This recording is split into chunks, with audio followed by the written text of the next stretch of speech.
Okay, welcome back. So we ended at selection. We can continue now.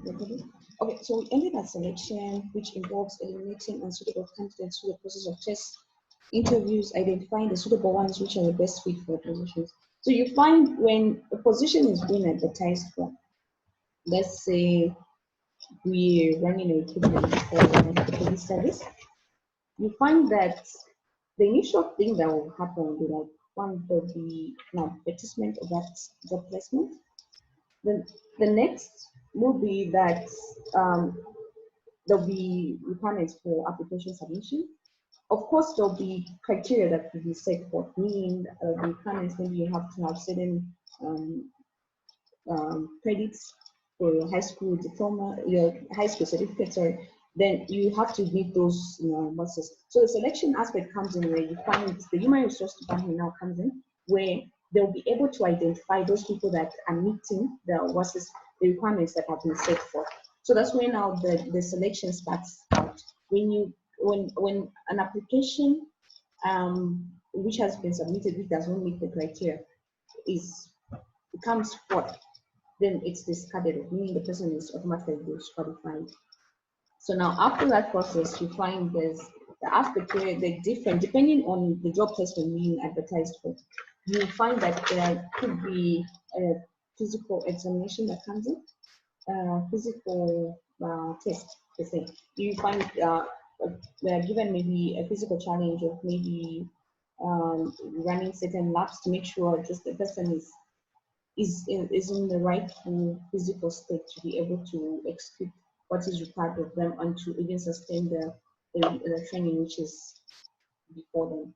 Okay, and then you find after that if certain people are able to make it through or they're not, those that make it through again get to a certain level of the selection process, which is like the aptitude test one, where general knowledge about what's this general police work is asked and whatnot. So that in itself is a process of the selection until actually now the what's this, the rightful candidates are actually the rightful number is arrived at.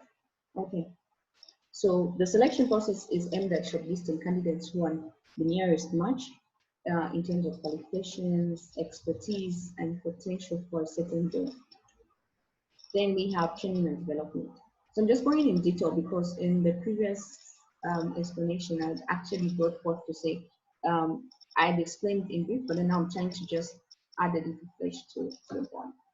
Okay, so training and development. Employees must be systematically trained if they are to do their jobs well.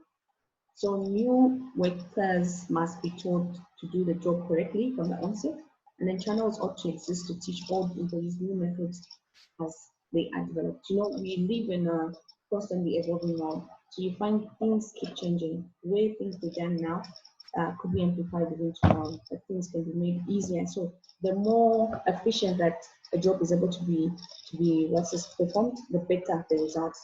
So you find even like continuous development, that's why you encourage like a human resource personnel would actually put forth the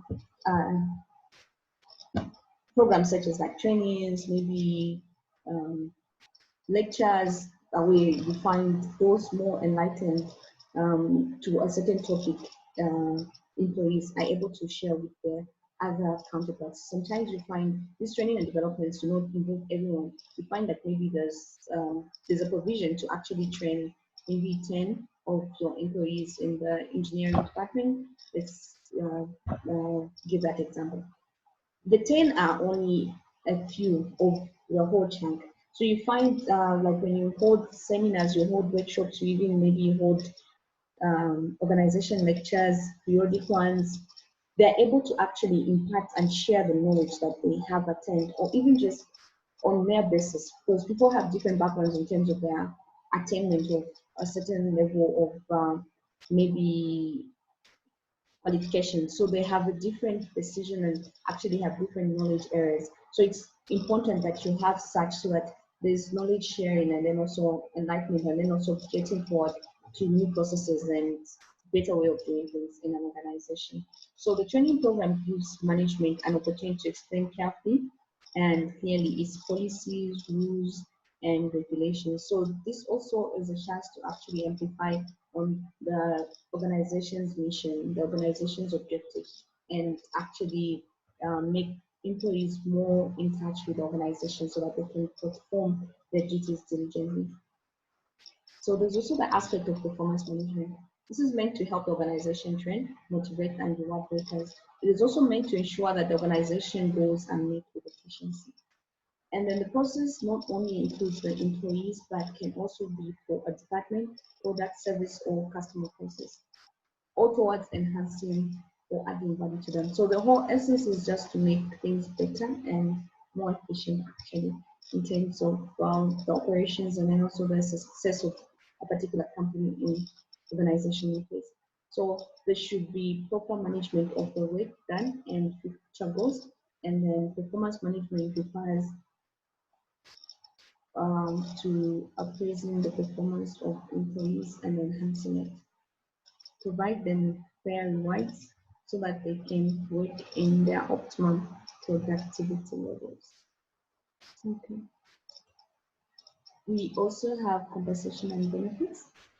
This actually is the process which involves deciding upon salaries, wages, incentives, fringe benefits, and requisites. So it actually has to do with the the benefits, as in the gain that an employee stands to is entitled to in an organization. Because the catch is when a person is performing a particular task, they're actually expected to get a reward in place.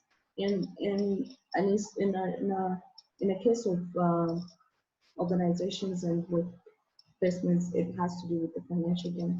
So this actually has to do with what has been put in place, what has been agreed upon to say, okay, how much are we supposed to pay for this amount of work for this position this person is holding.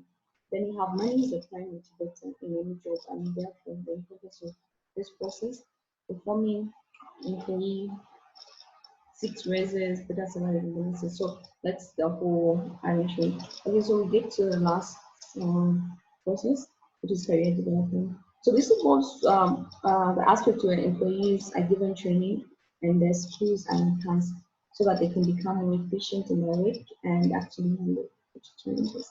Okay, so for now, that's the end of the human resource management processes lecture. Okay, so for the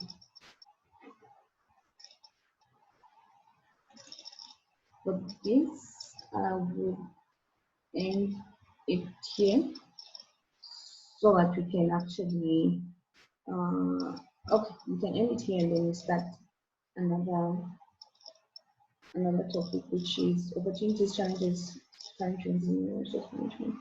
Okay, we'll rush through this one.